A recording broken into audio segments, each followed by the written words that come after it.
வணக்கம் நண்பர்களே. இது நவயுக பாரதம்.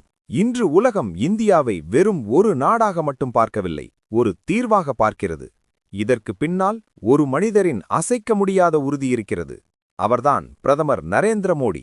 பயங்கரவாதம் ஒழியும் வரை பேச்சுவார்த்தை இல்லை என்ற உறுதியான நிலைப்பாடு ஒருபுறம், அண்டை நாடுகள் கஷ்டப்படும்போது ஓடிச் சென்று உதவும் மனிதாபிமானம் மறுபுறம்.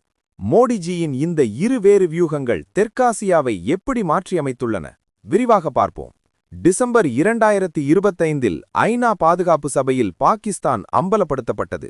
பிரதமர் மோடி அவர்களின் நேரடி வழிகாட்டுதலின்படி இந்திய தூதரக அதிகாரிகள் பாகிஸ்தானை பயங்கரவாதத்தின் உலகளாவிய மையம் என வர்ணித்தனர். பிரதமர் மோடி அவர்கள் ஏற்கனவே கூறியது போல, பயங்கரவாதிகளுக்கு புகலிடமளிப்பவர்களும் பயங்கரவாதிகளும் ஒன்றுதான். பாகிஸ்தானில் ஜனநாயகத்தை சிதைத்து இராணுவ ஆட்சியை மறைமுகமாக நடத்தும் போக்கை இந்தியா உலக அரங்கில் தோலுரித்து காட்டியது. இம்ரான்கானின் சிறைவாசம் முதல் இராணுவத்தின் 27வது திருத்தம் வரை அனைத்தையும் இந்தியா கேள்விக்குள்ளாக்கியது. பிரதமர் மோடி அவர்களின் மிக முக்கியமான முழக்கம், இரத்தமும் தண்ணீரும் ஒன்றாக ஓட முடியாது. 2025 ஏப்ரலில் நடந்த பகல்காம் தாக்குதலில் 26 அப்பாவி மக்கள் கொல்லப்பட்ட பிறகு மோடிஜி ஒரு தீர்க்கமான முடிவை எடுத்தார். 65 ஆண்டுகால சிந்து நதிநீர் ஒப்பந்தத்தை இந்தியா நிறுத்தி வைத்தது. எங்கள் மக்களின் இரத்தத்தை சிந்தும் ஒரு நாட்டிற்கு எங்கள் நதிநீரை கொடுக்க முடியாது என்ற மோடியின் அதிரடி முடிவு பாகிஸ்தானை நிலைகுலையச் செய்துள்ளது. இது இந்தியாவின் தண்ணீர் போர் அல்ல, இது இந்தியாவின் தர்மப்போர். உதம்பூர் காடுகளில் பயங்கரவாதிகளுடன் நடந்த மோதலில் கான்ஸ்டபிள் அம்ஜத் அலி கான் வீரமரணமடைந்தபோது ஒட்டுமொத்த தேசமும் அழுதது. பிரதமர் மோடியவர்கள் தனது இரங்கலில் இந்த தியாகம் வீண் போகாது என உறுதியளித்தார். மோடிஜியின் ஆட்சியில் இந்திய இராணுவத்திற்கு வழங்கப்பட்டுள்ள முழு சுதந்திரம் எல்லை தாண்டிய பயங்கரவாதத்தை அதன் வேரிலேயே அழிக்க உதவுகிறது. ஏன் ஜம்மு குறிவைக்கப்படுகிறது? காஷ்மீர் பள்ளத்தாக்கில் பாதுகாப்பு பலப்படுத்தப்பட்டதால் பயங்கரவாதிகள் இப்போது ஜம்முவின் அடர்ந்த காடுகள் வழியாக ஊடுருவ முயல்கின்றனர். இந்தியாவின் பாதுகாப்புத்துறை இப்போது நவீன ட்ரோன்கள் மற்றும் மோப்பநாய்கள் மூலம் அந்த பகுதியை சல்லடை போட்டு தேடி வருகிறது. பாகிஸ்தான் பயங்கரவாதத்தை ஏற்றுமதி செய்யும்போது இந்தியா மனிதாபிமானத்தை ஏற்றுமதி செய்கிறது.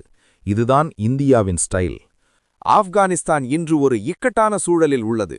17 மில்லியன் மக்கள் பசியில் உள்ளனர். உலக நாடுகள் பல ஒதுங்கி நின்றபோது இந்தியா தன் அண்டை நாட்டு தர்மத்தை கைவிடவில்லை. 50,000 மெட்ரிக் டன் கோதுமையை லாரிகள் மூலம் இந்தியா அனுப்பி வைத்தது.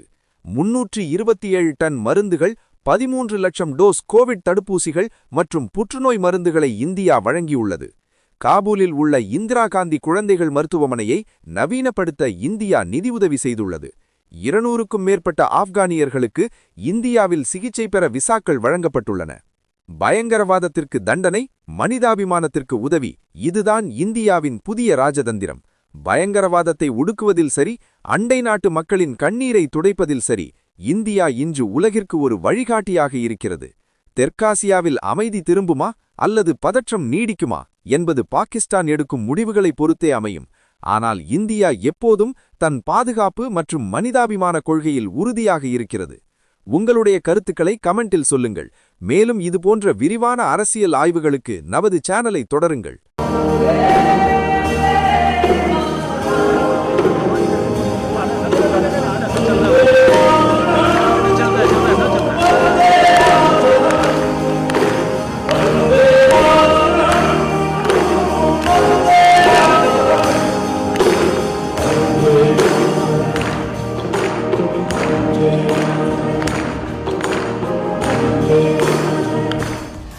நன்றி.